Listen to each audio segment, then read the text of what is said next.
Hey guys, welcome back to Sip, Savor, and Celebrate. I'm Chris. And I'm Devin. And we're doing another Whiskey Wednesday. Today, now if you've been following us on the channel, you have seen that we have done, or I have done, a quick, fast, short review of this. But I know you weren't with me at that time, so I bought a bottle. I finally got my hands on a bottle. If you know, you know. It's been really difficult to get these. However, then I turn around and I find another place here in Bay City's got two bottles, and they're $120, and I paid $150 for this one. They're all over the place, guys. You know that bourbon prices have been going through the roof. At least good bourbon, Right, has been going through the roof, and Blanton's is one of those bourbons that just has got some great notoriety. They're gaining traction.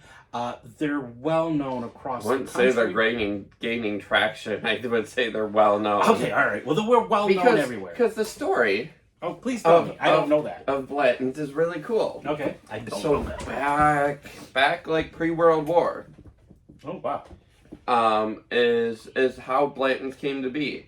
So it was Lieutenant 1984 Master Distiller Elmer T. Lee, who was, an old lieutenant in the Army, was tasked with creating a bourbon of exceptional quality for dignitaries, and Colonel Albert B. Blanton was the one that... Colonel Blanton, really? Correct, I didn't know that. was the one that cool. oversaw how all of this happened, which is really cool.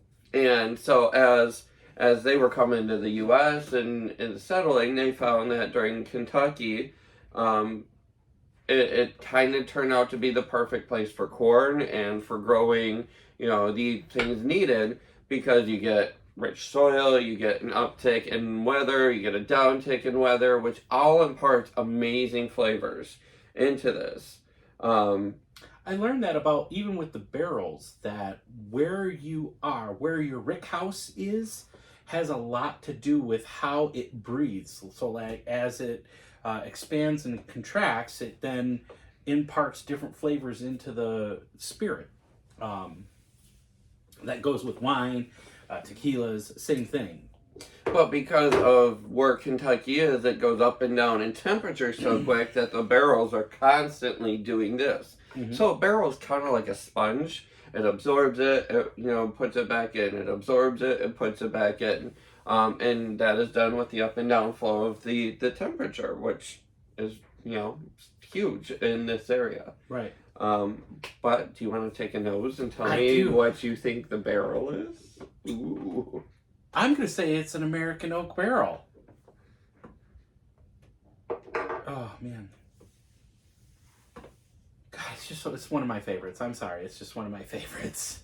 You got a little bit of water still in your glass from rinsing.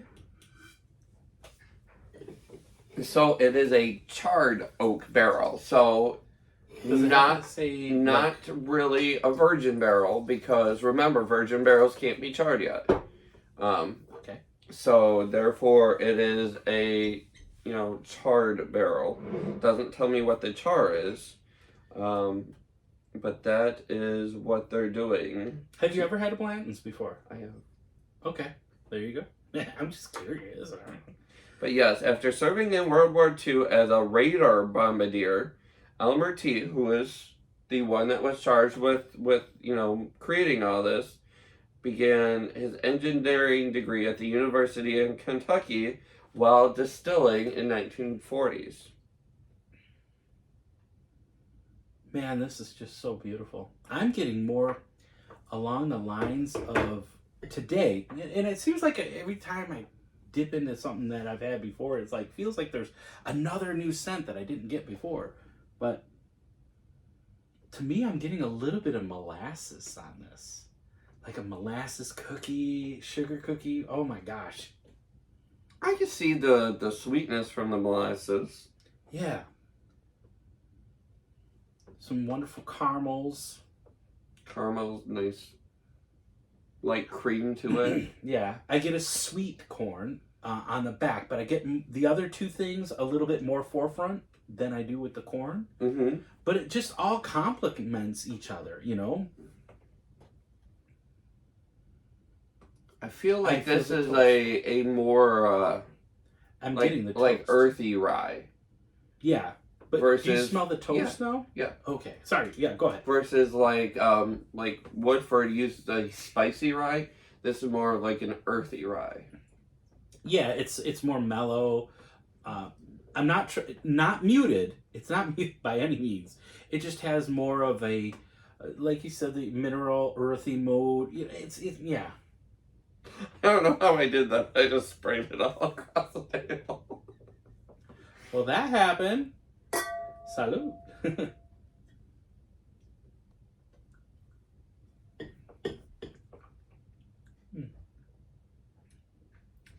It's still one of my favorites. I get the beautiful toasted barrel. I get I'm getting, I don't know why I'm, this is going to sound weird. I'm picturing myself in a granary. So like I grew up on a farm and we actually had one of our buildings was a granary. And that's where we housed our corn and our wheat and stuff like that we would grow, and it would be in there. This tastes similar to what I used to smell as a kid. Okay. And I know this is just what it sounds weird to me, but it truly it brings me back. Brings me back to the granary. We'd have like navy beans and everything in there. See, now, I know this sounds weird, but the first thing I get is water. Like the taste of water. Okay. Is it because you had... No. Oh, okay. No, because remember, it was empty, but like I get the water, and then I get the, like spice notes that come out from that. So, you know, like the spice of the barrel, the spice of the, you know, mash. It kind of, right. it goes like this. It's not just, here you go. It's like, here. To me, it's making me think of fall in a glass. There's so many beautiful spices in there. Is that before or after your trip? Wow. No. I mean, we're getting close here, you know, to the Thanksgiving and Christmas season. So, you know, I'm just... Yeah, so when you need something to make it through that day with your family... Please scroll through our repertoire. Hit that subscribe button first. And then choose one. You might find something new that takes the edge of your family off just a little bit. So, you all know I love this, and you've already seen me do that part. But what's your thoughts on it? Number one, because this is another one that's over $100. So, you know, 120 here in Bay City if you can find it in Michigan. The cheapest I found it online was $150. A lot of places are going 189, 200 and above for this same expression. So I think a lot of what you're buying is the history and the story behind this one. I think that they do a very good job at creating the spirits. But I also think that there are... You think it's hyped up too much? I do, because I feel like this is more of a more muted and mellow spirit. Is that because we just had one that was 125% proof? This one is still a slightly higher right. proof. This is 93. Are you unfairly saying that because of that? Or... Because I put this in a whole nother category. I think of this as just a beautiful... I wouldn't say it's an everyday sipper, because $150 is not an everyday sipper. Right. But it's something pleasant in that you're not afraid of going out and replacing this because you can still get it. To whereas the last one is extremely rare. Well, and I get what you're saying, but for me, and you know this, I tend to like a bourbon that's a little bit more outspoken.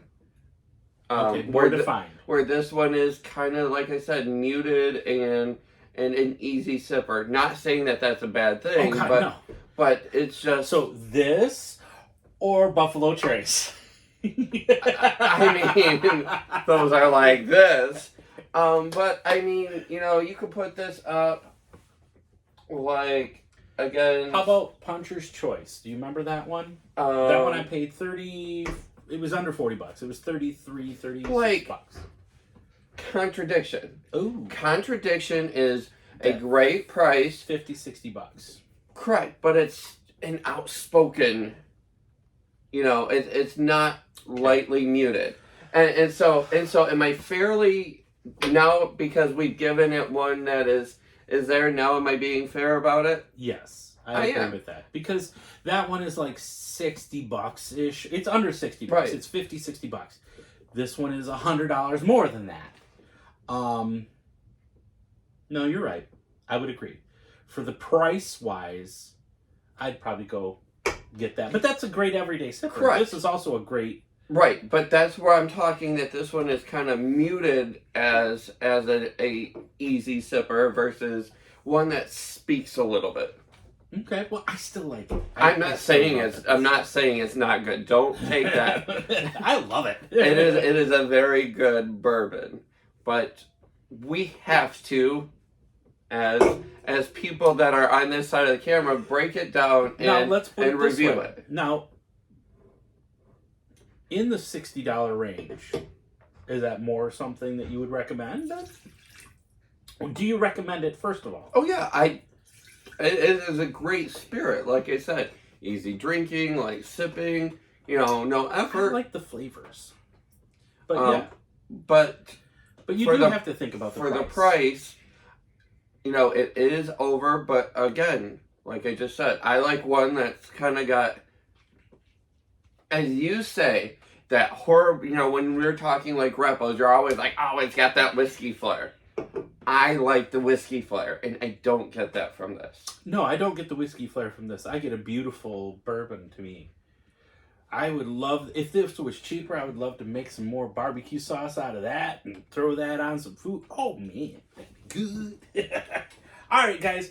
I know we ramble on a lot sometimes, but we appreciate you. Make sure you hit that subscribe button. Stay tuned for more videos. We're going to be shooting these and then posting these up as we go along. Again, I appreciate you. We're having a blast. I mean, I can't wait. We're getting ready to go to Mexico. We're going to have a great time. Maybe when this airs, it might be after we get back from Mexico. But hey, who knows?